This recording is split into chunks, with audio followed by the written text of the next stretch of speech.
High guys, so आज हामी जाँदैछौँ मेरो बिहेको सपिङ गर्न।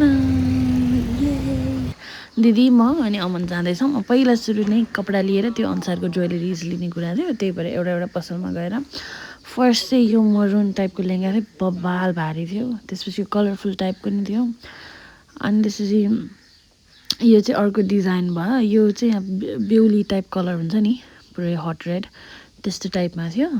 अनि यो चाहिँ एकदम हल्का थियो, फेरि हिँड्न ओर्न सजिलो हुने एकदम हल्का टाइपको थियो।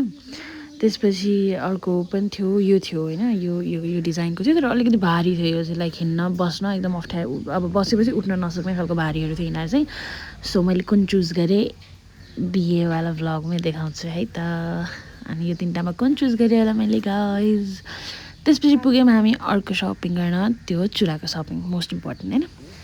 सुरुमा चाहिँ मैले यस्तो गोल्डन रेड बनाएर लाउँ, यो मरुनवाला नि दामी थियो, तर फेरि कुन लाएँ मैले भनेर चाहिँ हजुरलाई पछि देखाउँछु ल। यो पनि ऊ हो, तिनटै वाइट पनि ट्राई गरेँ मैले, गोल्डन पनि ट्राई गरेँ, अब कुन चुरा लाउने। त्यसपछि त्यो थैली लिएँ, अनि यस्तो कपालमा लाउने जुरा। त्यसपछि ज्वेलरी चाहिँ किनभने अमनको ग्रिन सुट थियो, त्यही भएर ग्रिन होस् भनेर हेरेको, तर राम्रै नदेख्ने रहेछ। अनि यस्तोहरू थियो, के लगाएँ भनेर चाहिँ सबै भ्लगमा देखाउँछु ल। यो चाहिँ सपिङ मात्रै